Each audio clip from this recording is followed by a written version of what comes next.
할렐루야. 점심 맛있게 드셨습니까? 우리 교회 점심은 참으로 맛있습니다.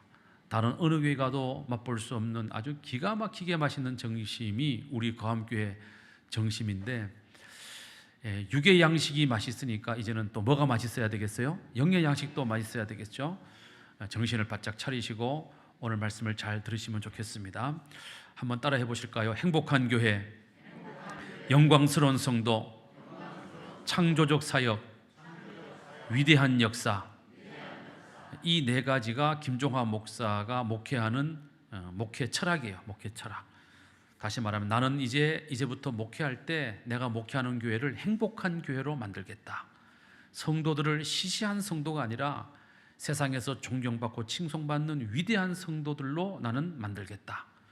우리 성도들이 시키만 하고 안 시키만 안 하는 그런 사람들이 아니라 창조적으로 자기의 직분과 사역을 잘 감당하는 창조적 사역자들이 되도록 하겠다. 그래서 이 땅에 그 교회를 통해서 위대한 역사를 이루겠다. 할렐루야. 야, 목회 철학 기가 막히죠. 아마 못 들어보셨을 거예요. 자, 그래서 제가 어느 교회를 가든지 교회를 행복하게 하려고 굉장히 노력을 해요. 노력을 많이 해요. 그래서 저는 교회의 행복을 깨트리는 가장 큰 게 뭐냐면 다툼이 싸움. 대한민국은요, 어느 교회나 가면 싸워. 싸울 것 같으면 국회로 가라니까요. 국회로. 싸우고 싶으신 분들은 국회로 진출하셔야 돼요. 교회로 진출하지 말고. 교회는 뭐 하러 와야 돼요?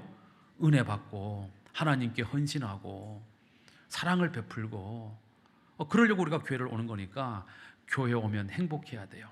행복한 교회는 자연스럽게 부흥할 수밖에 없다. 할렐루야. 행복하지 않은 교회를 누가 오고 싶어 하겠어요? 교회 왔는데 아우 짜증나, 교회 왔는데 아우 화딱지나, 교회 왔는데 아우 열받아. 그러면 누가 오겠어요? 세상에서 짜증나고 직장에서 열받고 가정에서 우라통 터지고, 그런데 교회만 오면 마음이 편해. 교회만 오면 기쁨이 충만해. 교회만 오면 세상의 그 아픔, 고통, 슬픔이 다 사라져. 교회 오면 너무너무 좋아. 그래서 여기가 좋사오니, 이런 고백이 되면 그 교회는 부흥하는 교회가 될 줄로 믿습니다. 저는 그런 거함교회가 되기를 주님의 이름으로 축원합니다. 그래서 저는 교회를 행복하게, 제가 무슨 목회를 잘하는 사람이 아니에요.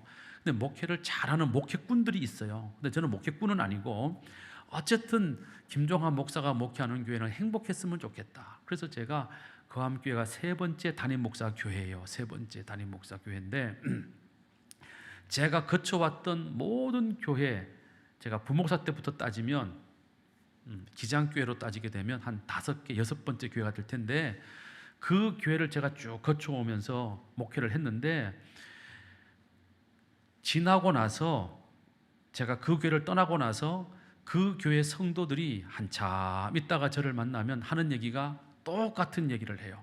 목사님이 계실 때가 제일 좋았습니다. 제일 행복했습니다. 이제는 그런 행복이 없습니다. 이렇게 말하는 걸 들어요. 그 제가 한편으로는 기분이 좋지만 한편으로는 마음이 안 좋아요. 왜? 그 행복했던 교회가 지금은 행복하지 않다고 하니까 얼마나 안타까운지 몰라요. 근데 놀라운 게 뭔지 아세요? 교회가 행복할 때는 교회가 부흥해요. 교회가 행복하지 않잖아요? 그러면 교회는 침체해요. 제가 경주서라불교회 갈 때, 경주서라불교회 제 전임 목사님이 뻥을 얼마나 쳤는지, 그 시골에, 경주 그 시골에 우리 기장교회가 한 150명 예배드리고 청년들이 한 50명 나온다 그랬어요. 합치면 몇 명이에요? 200명 되는 교회라고 그랬어요. 그 제가 그런 줄 알고 갔더니 웬걸 다 때려 합쳐가지고요 90명이 안 되는 거예요. 90명이 쏘갔어. 야, 목사를 청빙할 때도 쏘기면서 청빙하더라고요. 이거 문제 아니에요? 문제. 솔직하게 얘기를 해야지. 저는 그럼 장년이 150명, 청년이 50명, 합치면 200명이니까 내가 가서 조금 열심히 하면 바로 막 300, 400, 막 500, 600 막 이러고 갔는데, 첫날 예배 딱 드렸는데 웬걸 300석 예배당에 90명 앉았어요. 90명. 근데 낙심하지 않고 열심히 목회를 하고 행복한 교회를 만들었더니 그 교회가 230명까지 부흥했어요. 할렐루야. 여러분들은 놀라지도 않으시지만은요, 경주서요 교회를 부흥시킨다는 건요 기적이에요. 왜? 경주는요 무슨 땅이에요? 불국사의 땅이에요. 불국사의 땅. 절이 얼마나 큰지 아세요? 스들이 얼마나 많은 줄 아세요? 그런 불도가 센 땅에서요 교회를 부흥시킨다? 그거는요 그 목사님의 영역이 어마무시해야 되는 거예요. 어마무시해야. 그래서 230명이 됐어. 그래가지고 대구 영지교로 이제 청빙받아서 갔는데, 대구 영지교 갈 때 또 쏘갔어. 야, 사실을 얘기 안 하더구만요 교회들이. 그 전임 목사님이 얼마나 뻥을 쳤는지 500명이 모인다는 거예요. 500명. 그래서 제가 경주 서라불교회 한 230명 목회하다가 500명 되는 교회에서 오라고 하니까 제가 기가 쏠깃해가지고 갔잖아요. 갔는데 웬걸 첫 주일 딱 가는 게 130명 모여요. 130명. 더 놀라운 게 뭔지 아세요? 그렇게 뻥쳤던 두 분이 다 우리 교단의 총회장을 했어. 놀라운 사실이죠. 놀라운 사실이. 그 130명 놓고 목회를 했는데 제가 무슨 막 엄청나게 한 게 아니에요. 그냥 열심히 기도하고 설교 잘하려고 노력하고, 그리고 교회를 행복하게 만들었더니 그 대구 영지교회가 한 280명 막 이렇게 모이는 교회가 됐어요. 놀라지도 않으시지만요, 대구에서 기장교회로 부흥시키는 게 얼마나 힘든지 아세요? 대구는요 보수 교단들의 중심지예요. 거기는요 합동이나 통합이나 고시는요 기본이 5천 6천 모여요. 기본이. 그런데 거기에서 기장 이름 하나 가지고 목회를 하는데 되겠어요? 그 예배당에 이 복도 중앙에 의자를 쫙 놓고 앉고 서고 막 예배당을 막 꽉 채워서, 아마 예배당이 더 컸으면 더 크게 부흥했을는지도 몰라. 근데 그게 다였어요. 그래서 한 280명 이렇게 모였거든요. 제가 이제 거함교로 왔잖아요. 근데 이번에는 정직하게 말씀하시더라고요. 유경화 장로님이 오셔가지고 우리 교회는 지금 망해가고 있습니다. 목사님 어떻게 하면 좋습니까? 막 저한테 와서. 그래서 제가 거함교회 올 때는 정직한 인포메이션을 받고 왔어요. 이게 보통 힘든 게 아니구나. 어려운 교회가 아니구나. 아주 위험한 교회구나. 그래서 제가 거함교로 올 때 제가 그 전에 기도를 했던 기도를, 대한민국에서 제일 힘들고 어려운 교회로 보내주시면 제가 6년을 딱 목회하고 목회를 그만두겠습니다. 왜? 6년 동안 진을 다 뺄 거니까. 그렇게 하고 제가 거함교를 온 거예요. 그렇게 기도하고. 근데 제가 온 지 벌써 몇 년 됐어요? 10년이 됐어요. 10년이. 할렐루야. 이제 은퇴 못 하겠어요 내가. 왜냐하면 요즘 우리 교회가 너무 행복해. 예? 그건 하나님이 아시는 일이고, 어쨌든 여러분, 교회는 뭐 해야 돼요? 행복해야 돼. 그러니까 우리 각자가 조심해야 돼요. 내가 그 행복을 깨트리면 안 돼요. 우리 모두가 노력을 해야 돼. 그래서 제가 쓴 책 중에 빌립보서를 가지고 설교한 것을 책을 만들었는데, 그 빌립보서 해설집이 뭐냐 하면 내가 만들어가는 행복이에요. 행복은 누가 주는 게 아니에요. 행복은 누가 만들어야 돼요? 내가 만들어야 되는 거예요. 근데 내가 만드는데 내 노력만 갖고는 행복이 만들어지지 않아요. 거기에 누가 도와주셔야 돼요? 하나님의 은혜가 임해야 행복해지는 거예요. 행복은 물질이 많고 적음에 있지 않아요. 행복은 건강이 있고 없고에 달려있지 않아요. 행복은 내가 어떤 상황에 있든지 그 상황 속에서 내가 만들어 가야 되는 거예요. 내가 만들어 갈 때 하나님이 도와주시면, 자 보세요. 하반신을 못 쓰는 장애인은 행복할까요? 불행할까요? 알 수 없어요. 그럼 그 사람만이 아는 거예요. 하반신이 불수가 돼서 못 써도 지극한 행복을 누리는 사람이 있고요, 하반신이 아니라 온몸이 성해가지고 자기 마음대로 돌아다니는 사람도요, 불행한 사람이 있어요 없어요? 있어요. 그래서 행복은 우리의 이런 외적인 조건, 가지고 있는 상황, 이런 것에 달려있지 않다. 행복은 우리가 어떠한 조건에 있든지 어떠한 형편에 있든지 우리가 스스로 뭐하기 나름이다? 만들어가기 나름이다. 우리 교회가 어떤 환경이냐, 어떤 사람들이 있느냐, 어떤 조건이냐, 이것은 중요하지 않아요. 우리 각자가 이런 상황 속에서 우리 교회를 행복한 교회로 만들려고 노력하다 보면 교회는 행복해지고, 교회가 행복해지면 나도 모르게 내 인생도 행복해지게 되고, 내가 행복해지면 내가 들어가 사는 우리 집도 행복해지고. 할렐루야. 그래서 교회가 행복해야 되는 거예요. 그래서 우리는 교회를 행복하게 만들어 가자. 할렐루야. 자, 오늘부터 다음 주는 오후 예배가 이제 신도의 날이니까 없고 6월 첫째 주까지 2주간에 걸쳐서 야곱에 대해서 말씀을 드릴 거예요. 근데 야곱 하면 여러분들 다 알고 계시잖아요. 야곱을 모르는 사람이 어디 있겠어? 야곱은 다 아는 사람이죠. 그런데 너무나 잘 알기 때문에 다 안다라고 생각을 하지만, 그러나 사실은 우리가 모르는 것이 훨씬 더 많이 있어요. 자, 그러면 여러분들이 정말로 야곱에 대해서 얼마나 잘 알고 있는지 한번 질문을 해보겠습니다. 자, 성경 공부한다고 생각을 하시고 화면을 봐주시기를 바랍니다. 화면. 자, 야곱의 아버지는 누굽니까? 예? 야곱의 아버지는 누굽니까? 목사님, 나는 동사무소 직원이 아닙니다. 이러시는 분 계시면 안 돼요. 야곱의 아버지는, 어떤 분은 아브라함 이러는 분도 있어요. 아닙니다. 야곱의 아버지는 누구? 이삭입니다. 그럼 야곱의 엄마는 누구예요? 예, 엄마는 누구? 어떤 분은 또 사라 이러는 분도 있어요. 사라 아닙니다. 리브가입니다. 리브가. 그럼 쉬운 거죠. 야곱의 형님은 누구예요? 에서입니다. 에서. 쉽죠. 이건 다 알아. 다 알아요.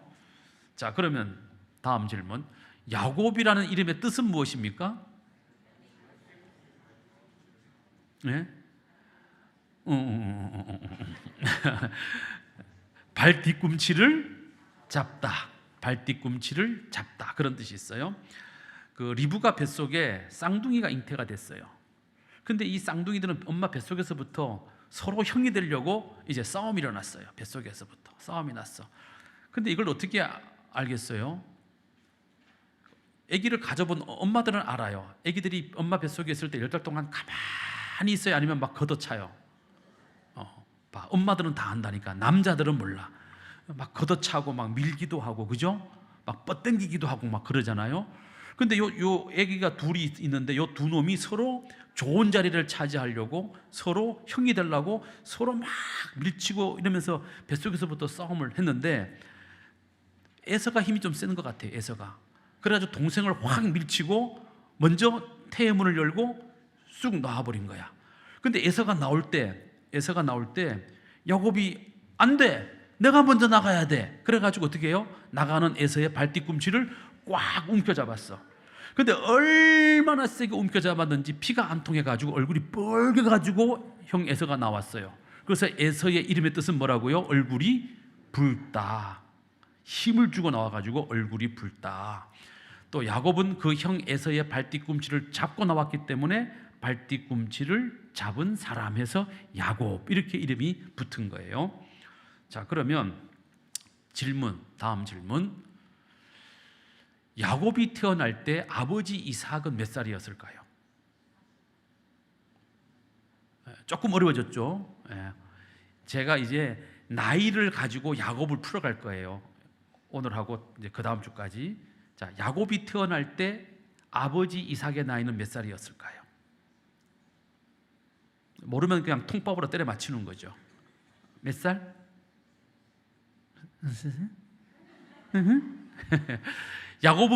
야곱이 장가들 때 나이가 40이었어요.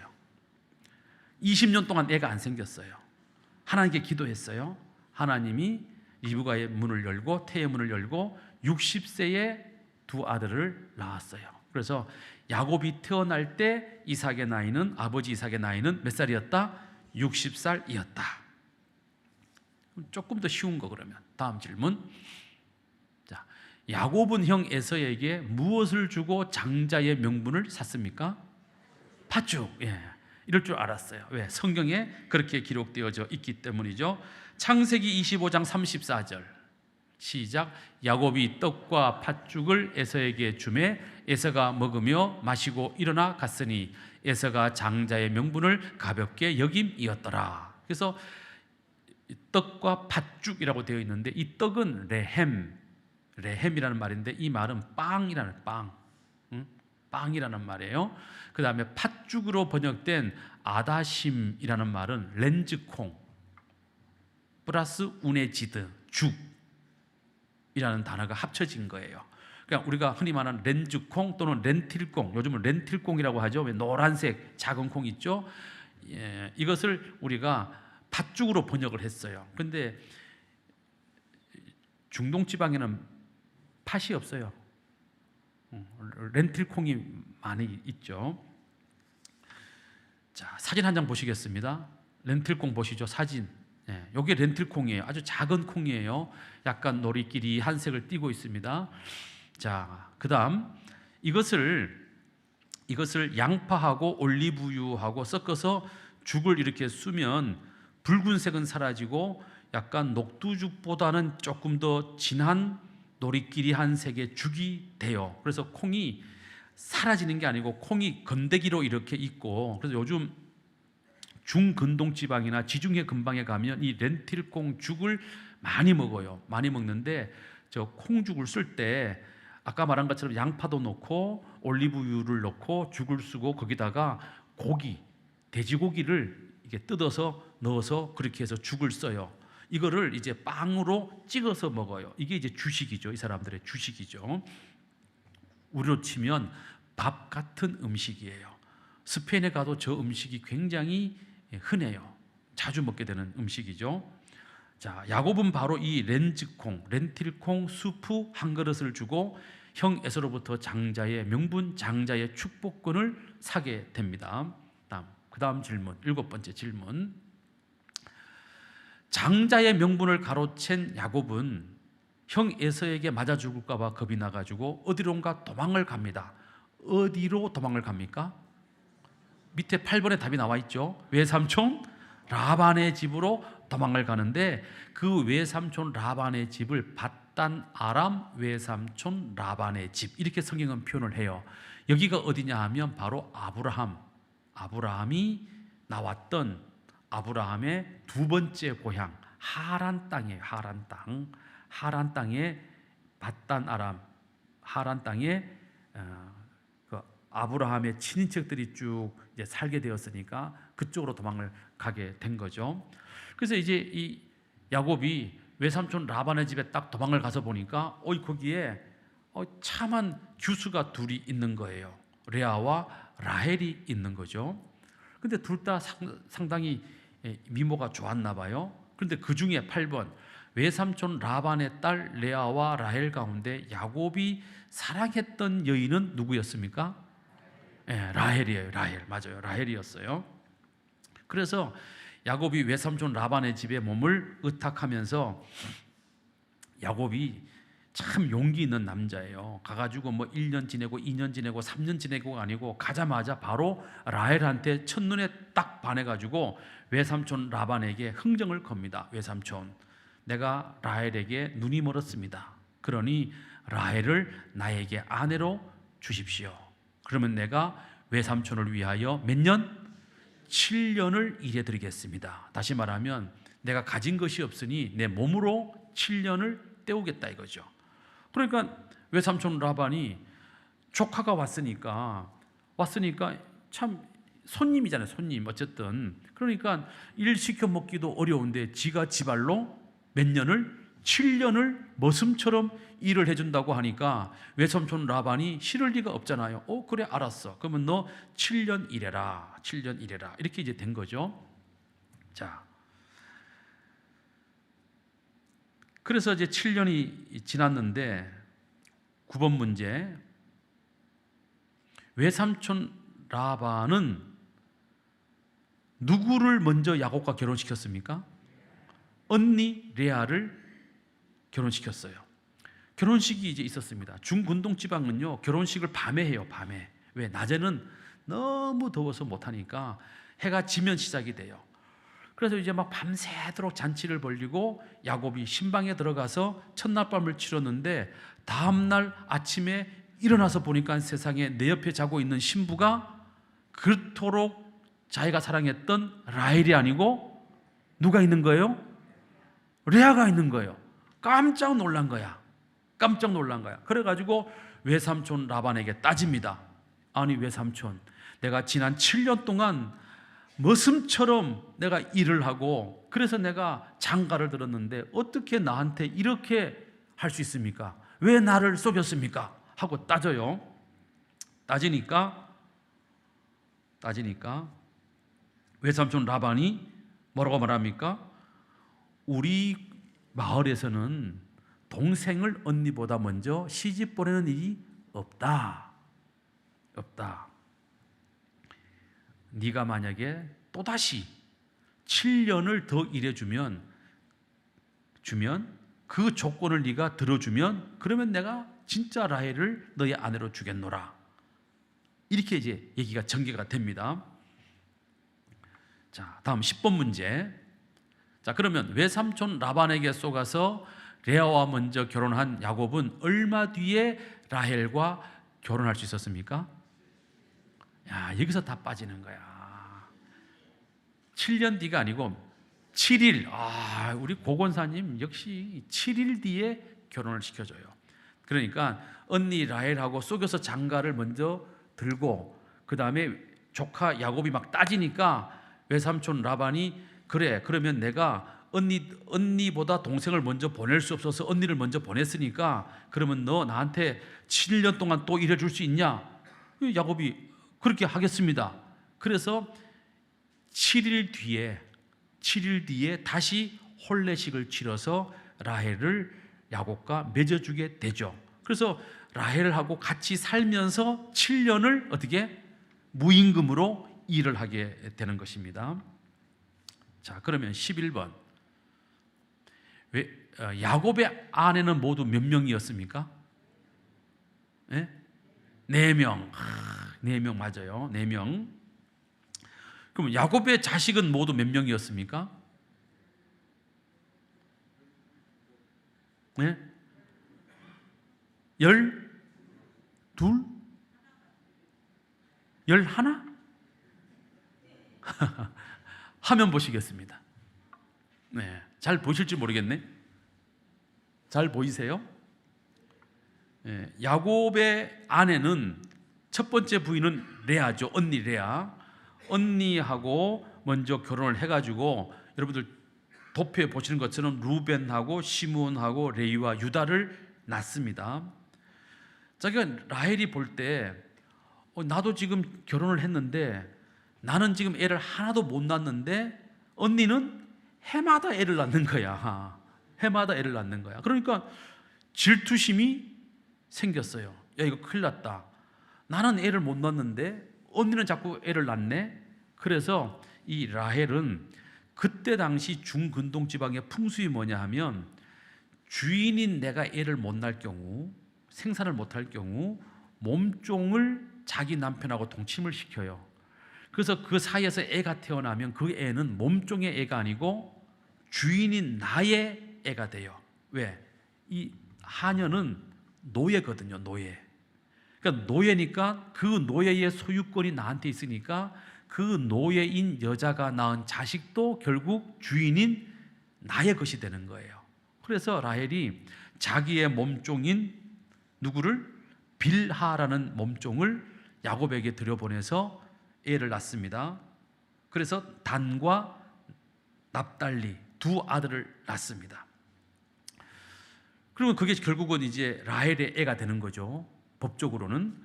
근데 언니 레아가 가만히 보니까 동생이 가만히 안 있고 자기 몸종을 들여보내가지고 애를 둘이나 얻었다 이 말이에요. 그 레아도 가만히 있을 수 없어요. 그래서 자기도 자기 몸종 실바라는 몸종을 야곱에게 들여보내가지고 그래서 그 사이에서 애를 낳습니다. 여러분들 나와 있는 것처럼 나와 있죠 저기에? 갓하고 아셀을 낳습니다. 갓하고 아셀을 낳습니다. 그 레아는 이제 이때쯤 되었을 때 무슨 일인지 모르지만 애가 잘 들어서지 않는 거예요. 그러니까 이제 큰아들 루벤이 가만히 보니까 엄마가 아기를 더 낳았으면 좋겠는데 동생을 더 낳았으면 좋겠는데 엄마가 아기를 못 낳고 아기를 못 낳으니까 작은 어머니가 이제 몸종을 들여보내서 애를 낳고 또 자기 엄마가 또 몸종을 들여서 애를 낳고 이런 이제 집안의 어떤 그 흐름을 보면서 큰아들 루벤이 이거 뭐 어떻게 우리 엄마를 좀 도와드릴 방법이 없나 고민을 했겠죠. 밖에 나갔다가 합환채, 시작, 합환채, 뭐라고요? 합환채라고 하는 채소, 풀떼기, 약초 이런 거를 캐가지고 온 거예요. 자, 화면 보시죠. 합환채라고 하는 것은요, 만드라고라 오피시나, 제가 안 보여서 지금 오피시나 룸. 네. 아이고, 안경을 안 쓰고 와가지고 만드라고라 오피시나 룸이라고 하는 학명으로 불리워져요. 히브리어로는 두다임이라고 써요. 두다임. 두라는 말은 숫자 2, 다임은 사랑. 둘이 사랑할 때 쓰는 채소, 이런 뜻을 갖고 있는 거예요. 자, 어떻게 생겼냐 하면 이렇게 생겼습니다. 사진 보시죠. 뭐 같이 생겼어요? 뭐 시금치 같기도 하고 케일 같기도 하고 배추, 곰보 배추 같기도 하고 이렇게 생겼습니다. 근대 비슷하기도 하고요. 배춧잎보다는 좁고 약간 길쭉하게 생겼습니다. 이 합한채는요, 심고 3년이 되면 꽃이 펴요. 다음 사진. 이렇게 보라색 꽃이 핍니다. 가지꽃하고 비슷하게 생긴 꽃이 딱 펴요. 자, 그러면 이게 보라색 꽃이 3년이 지나고 12월 달이 되면 이 보라색 꽃이 피고요. 그 다음에 5월에 건기가 시작되면 이 합한채가 더 이상 자라지 못하고 그대로 마치 동면에 들듯이 이 식물이 잠을 자요. 잠이 들어요. 성장하지 않아요. 그리고 10년 동안 계속해서 매년마다 꽃이 지면 열매가 달리고 꽃이 지면 열매가 달리는데 어떤 열매가 달리냐 하면 탁구공 같이 동그랗게 생긴 초록색 열매가 달려서 노랗게 익어가기 시작을 해요. 한 나무에 한 뿌리에서 한 5개에서 6개 정도 열매가 달리게 됩니다. 자, 다음 사진. 이렇게 이렇게 딱 탁구공같이 생겼잖아요, 그죠? 이런 열매가 열리는 거예요. 요 열매를 딱 열어보면 그 안에 씨앗이 한 고추씨 같은 씨앗이 한 65개 정도가 들어있다고 그래요. 아주 작은 씨앗이 65개 정도가 들어있다고 합니다. 아가서에 보게 되면 이 합한채의 열매를 향기롭고 달콤하다, 그렇게 표현을 했어요. 그러니까 이 열매가 매우 달달하고 또 아주 향기로운 맛이 나는 열매죠. 보통은 이 열매를 가지고, 방금 봤던 그 노란 열매, 그 열매를 가지고 술을 담아서 먹는데요. 술을 담아서 약으로 쓰는 거예요. 그러니까 동양이나 서양이나 비슷한 것 같아요. 우리도 어때요? 몸에 좋은 거는 어떻게 하죠? 술에 담아가지고 술로 음용을 하잖아요. 그런 것처럼. 그런데 신기한 것은 이 합한채의 뿌리가 사람의 모양을 닮았어요. 다음 사진. 네. 뭐 같아요? 인삼 같아요. 맞아요. 인삼같이 생겼어요. 딱 보면, 슬쩍 보면 그냥 인삼하고 똑같이 생겼어요. 사람하고 비슷하게 생겼기 때문에 그 영어로는 만드라케라고 써요. 맨, 영어로 man 찍고 드라케, 사람을 닮았다, 그런 뜻이에요. 만드라케라고 써요. 해리포터의 판타지 소설에 보게 되면 걸어 다니는 식물로 요 만드라케가 등장을 합니다. 해리포터의 소설에는 생긴 게 딱 사람같이 생겼거든요. 이 합한채의 그 식물 도감에는 이렇게 그려져 있어요. 다음 화면. 이렇게 그려져 있어요. 식물 도감에는 이렇게 그려져 있고요. 요거를 캐는 모습 한번 보여드릴게요. 캐는 모습. 이렇게 캐요. 자, 잎은 저렇게 생겼고 뿌리는 마치 인삼같이 생긴 저런 식물이 바로 합한채인데, 이 합한채의 효능은 뭐냐 하면요, 임신 능력을 증진시켜요. 여자들이 먹으면 임신 능력. 그러니까 아기를 갖지 못해, 아랫배가 냉해, 아기가 잘 안 들어서 이러면 이 합한채를 다려 먹거나 합한채 열매를 먹으면 이 아랫배가 따뜻해지고, 이러니까 제가 무슨 약사 같아. 그래가지고 이 수태 능력이 증진이 되고, 또 남자들이 먹으면 정력이 증강되고, 약간의 마약 성분도 있고요. 그래서 마취제로도 써요. 또 체면이나 체음제로도 쓰기도 합니다. 그래서 주로 옛날에는 이 합한채를 누가 먹었냐 하면 아기를 낳지 못하는 여인들이 이 합한채를 먹었다는 겁니다. 근데 이 귀한 약초를 레아의 큰아들 루벤이 가지고 온 거예요. 엄마가 이거 먹고 동생을 좀 낳았으면 좋겠다, 그런 뜻이죠. 그런데 그거를 누가 알게 되냐 하면 레아의 동생 라헬이 알게 됩니다. 아니, 언니는 벌써 지금 자기 몸으로 애를 4이나 낳고 5이나 낳았는데 나는 아직까지 내 몸으로 한 명도 못 낳았는데 그 합한채를 왜 언니가 먹어? 먹어도 누가 먹어야지? 내가 먹어야지. 왜? 언니는 이미 아기를 생산해 본 경험이 있잖아. 나는 아직 한 명도 못 낳았잖아. 내가 자식이라고 들고 있는 놈들은 다 내 몸종이 낳은 자식이지 내가 직접 낳은 건 아니잖아. 그래가지고 이 라헬이 언니하고 흥정을 합니다. 아마도 야곱은 라헬을 더 사랑했기 때문에 라헬에게 장가들고 난 이후에는 레아의 침소에 들어가지 않았던 것 같아요. 매일 밤마다 잠을 라헬하고 자는데 라헬은 애가 안 생기는 거예요. 그러니까 라헬이 내가 애를 낳아야 되니까 언니, 그러면 그 합한채를 나한테 주세요. 그러면 언니 입장에서, 자, 여러분들이 레아 입장이면 그 합한채를 그냥 주겠어요? 아니면 그냥 안 주겠어요? 우리 거함교회는 마음이 착하니까 그냥 줘야 돼요, 무조건. 그런데 레아는 별로 안 착했나 봐. 그냥 안 줬어요. 흥정이 붙었어요. 그럼 너는 나한테 뭘 줄래? 그러자 라헬이 이렇게 말합니다. 그러면 남편 야곱을 오늘부터 언니 침소로 가서 내가 자기 할게. 그 대신 그 합한채를 나한테 줘. 그 레아가 가만히 생각해 보니까 그래, 나는 이미 야곱하고 사이에 애를 이미 낳았잖아요, 그죠? 애를 낳았으니 그러면 이거 먹어라 네가. 그 대신 오늘부터 신랑 야곱은 우리 침소로 와서 생활을 해야 된다. 그래가지고 야곱이 언니 레아의 침소로 들어가고 라헬은 그것만 이제 따려서 먹고 있는 거예요. 합한채만 따려서 이제 먹은 거야. 자, 그러면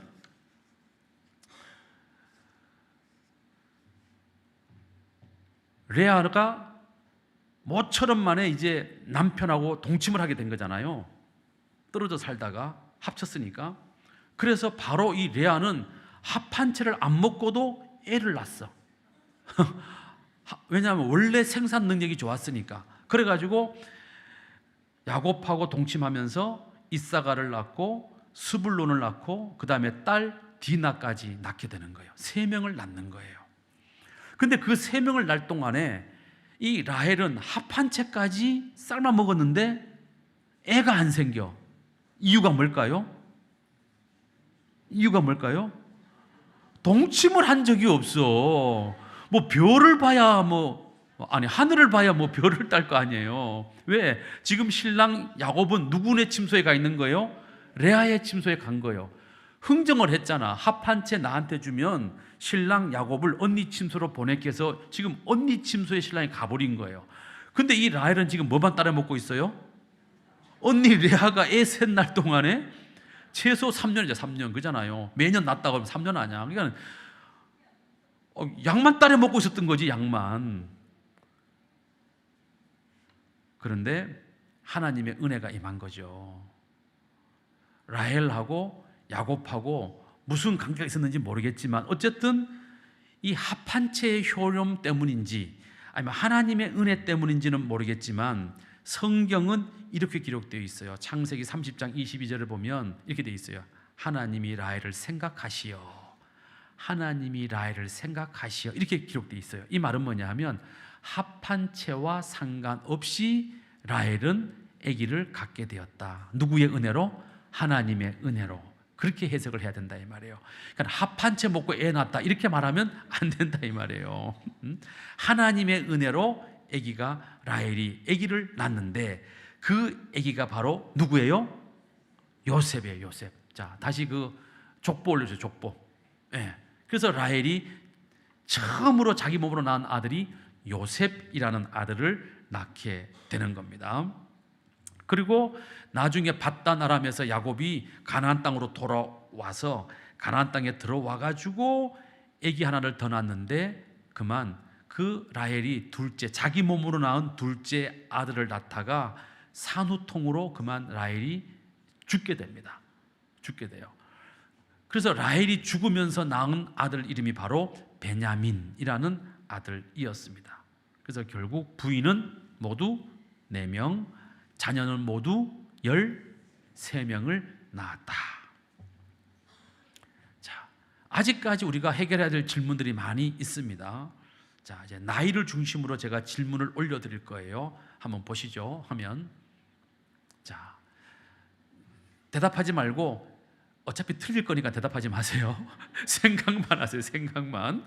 자, 야곱이 형 에서를 피하여 밧단 아람으로 도망갈 때 야곱은 몇 살이었을까요? 생각만 하세요. 대충. 두 번째, 야곱은 요셉을 몇 살에 낳았을까요? 몇 살에 낳았을까요? 세 번째, 요셉이 애굽으로 팔려갈 때 야곱은 몇 살이었을까요? 아버지 야곱은 몇 살이었을까요? 다음 4번째, 요셉이 애굽의 총리가 되었을 때 그러면 야곱은 몇 살이었을까요? 5번째, 야곱이 애굽으로 내려가 아들 요셉을 다시 만나잖아요. 다시 만날 때 그러면 야곱은 몇 살 때 다시 요셉을 만날 수 있었을까요? 6번째, 야곱은 몇 살에 죽었을까요? 그리고 그때 요셉은 몇 살쯤 되었을까요? 자, 잘 모르시겠죠? 네. 자, 이 모든 질문의 답을 찾으려면요, 사실은 위에서부터 해결할 것이 아니라 밑에서부터 거꾸로 이제 더듬어 올라가서 퍼즐을 맞추듯이 이렇게 맞춰야만 이게 아구가 딱 맞아지거든요. 자, 그러면 이제 다시 시작합니다. 13번. 야곱은 몇 살에 죽었을까요? 예? 오늘 본문에 나오잖아요. 147세에 죽습니다. 오늘 본문 말씀은 야곱이 죽기 직전에 요셉에게 유언을 남기면서 맹세를 하게 하는 장면이에요. 허벅지 아래 손을 넣어라. 너 이놈 약속해라. 내가 죽으면 애굽 땅에 묻지 말고 나를 조상들의 무덤 막벨라 굴에 나를 묻어다오. 그 요셉이 대답만 하지 말고 맹세를 하라니까. 그래서 야곱이 맹세하는 장면이 바로 오늘 본문 말씀이에요. 그러니까 야곱은 147세에 죽었습니다. 우리 거함교회 모든 성도 여러분들이 앞으로 147세는 사셔야 됩니다. 가능해요. 가능해. 충분히 가능해. 얼마든지 가능해요. 지금은. 자, 그럼 14번. 앉아. 한번 보고 갈까요? 창세기 47장 27절 28절 시작. 이스라엘 족속이 애굽 고센 땅에서 거주하며 거기서 생업을 얻어 생육하고 번성하였더라. 야곱이 애굽 땅에 17년을 거주하였으니 그의 나이가 147세라. 이때 이제 죽어요. 147세. 자, 다음 질문 갑니다. 14번. 야곱이 애굽으로 내려갈 때 아들 요셉을 다시 만나게 되죠. 그때 야곱은 몇 살이었을까요? 간단하잖아요. 147세에 죽었는데 애굽에서 몇 년 살았어요? 17년. 빼면 몇 살이에요? 130살에 야곱이 가나안 땅에서 애굽으로 내려가 가지고 이미 총리가 되어 있는 야곱을 만나게 된 거죠. 자, 창세기 47장 7절서부터 10절 말씀을 한번 읽겠습니다. 시작. 요셉이 자기 아버지 야곱을 인도하여 바로 앞에 서게 하니 야곱이 바로에게 축복하며 바로가 야곱에게 묻되 네 나이가 얼마냐? 야곱이 바로에게 아뢰되 내 나그네 길의 세월이 130년이니이다. 다시 말하면 야곱이 애굽 땅에 내려가서 요셉도 만나고 바로도 만날 때 나이가 몇 살이었다고요?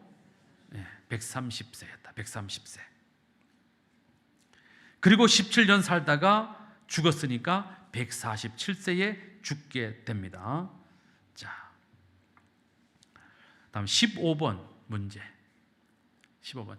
야곱이 죽을 때 147세 때 야곱이 죽을 때 그러면 요셉은 몇 살이었을까요? 한번 따져 보시죠. 네.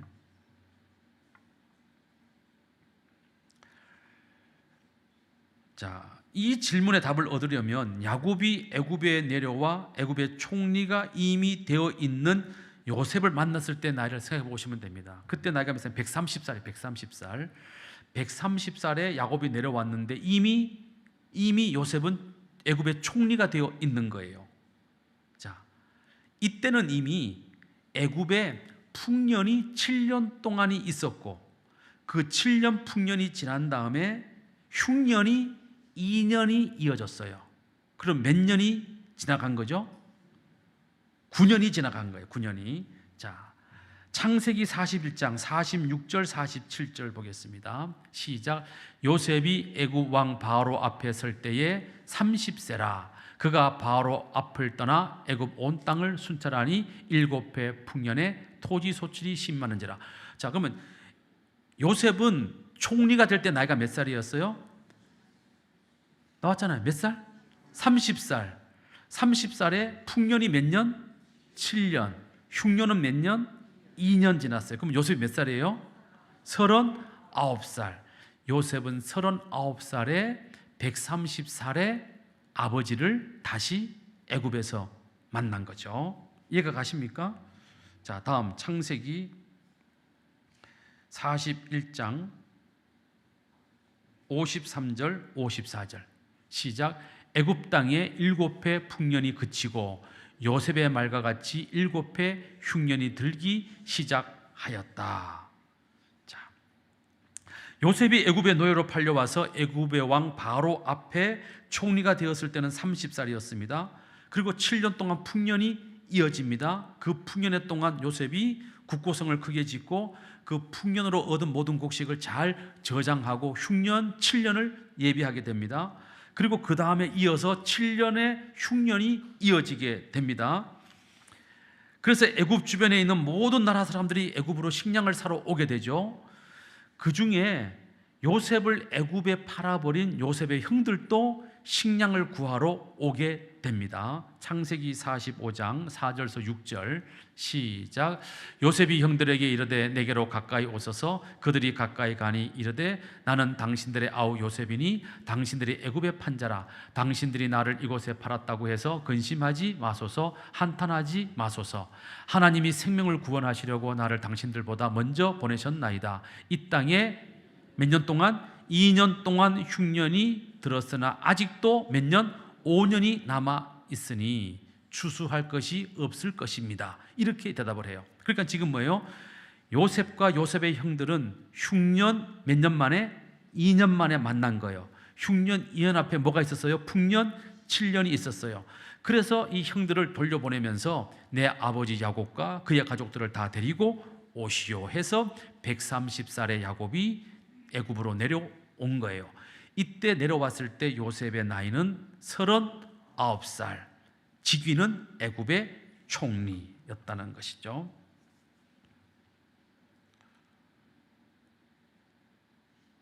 자, 그러면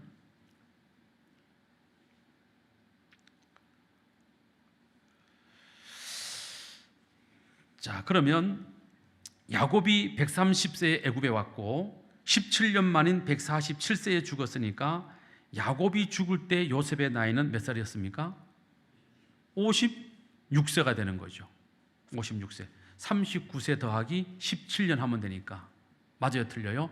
요셉이 30세에 총리가 되고 7년 풍년이 있었고 2년 흉년이 있고 39살에 아버지 야곱을 만나고 17년 뒤에 아버지 야곱이 147세로 죽으니까 야곱이 죽을 때 요셉의 나이는 39 더하기 17하면 56세가 되는 거죠. 자, 16번 여기까지 하고 끝을 내겠습니다. 16번 갑자기 계산을 많이 하니까 머리가 복잡해지는 것 같아요. 16번 요셉이 총리가 될 때 그러면 야곱의 나이는 몇 살이었는가? 요셉이 39살 되던 해에 야곱은 애굽에서 아들 요셉을 다시 만나게 됩니다. 그때 야곱의 나이는 130살이었습니다. 거기에서 흉년 2년, 풍년 7년, 도합 9년을 빼면 요셉은 30세가 되고 야곱은 몇 살이 되는 거예요? 121세가 되는 거죠. 그러니까 8년간 요셉이 죽은 줄로 알았죠, 야곱은. 근데 요셉이 팔려갈 때 야곱은 굉장히 실망을 해요. 죽은 줄 알죠. 왜? 속였으니까, 형들이 속였으니까. 근데 그 팔려간 아들 요셉이 애굽에서 총리가 될 때는 30살이었고 야곱은 121세였다라는 거예요. 자, 그러면 121에서 30을 빼면 몇 살이죠? 네? 90 얼마요? 91. 그죠? 결국은 91살에 야곱이 요셉을 낳았다 이 말이에요. 91살에. 우리 남성 동지 여러분들 아직 희망이 있습니다. 91살에 야곱은 요셉을 낳았어요. 요셉을. 훌륭한 아들을 낳았다 이 말이에요. 자, 오늘은 여기까지 하겠습니다. 나머지 뒤에 역사는 다음에. 잘 정리하셨어요? 이제 집에 가셔가지고 한번 잘 따져보시길 바랍니다. 너무너무 재미있는 장면이 될 수가 있어요. 자, 어쨌든 제가 아까 말씀드린 것처럼 교회는 행복하고 즐겁고 그래야 된다. 야곱의 인생이 요셉을 만나면서 너무너무 기뻤어요. 너무너무 즐거웠어요. 왜? 아들이 뭐니까? 총리니까. 그리고 애굽에서 가장 좋은 땅을 줬어요. 고센 땅이라고 하는 가장 기름진 나일강 삼각주에서도 가장 기름진 땅을 줬어요. 모든 사람들이 굶어 죽을 때 이 아버지 야곱은 아들 요셉 덕분에 집안을 보존하게 되었고 번성하게 되는 복을 누리게 되었습니다. 우리는 요셉 같은 사람이 돼야 돼요. 우리는 어디를 가든지 누군가를 살리고 누군가를 잘되게 만들고 누군가를 즐겁게 만들고 누군가를 행복하게 만드는 그런 요셉 같은 삶을 살아야 되는 겁니다. 예수 믿는 사람은 어디 가서 자꾸 해치는 자가 되면 안 돼요. 자꾸 모으는 자가 돼야 되고 어디 가가지고 자꾸 불편하게 하면 안 돼요. 편하게 해야 되고 예수 믿는 사람은 언제나 어디를 가든지 요셉 같은 삶을 살면 그 사람은 정말로 복 있는 사람이 될 줄로 믿습니다. 모두 그렇게 되시기를 주님의 이름으로 축원합니다. 거룩하신 아버지 하나님, 오늘 우리는 야곱의 인생과 요셉의 인생을 통해서 하나님의 뜻을 찾고 헤아리게 됩니다.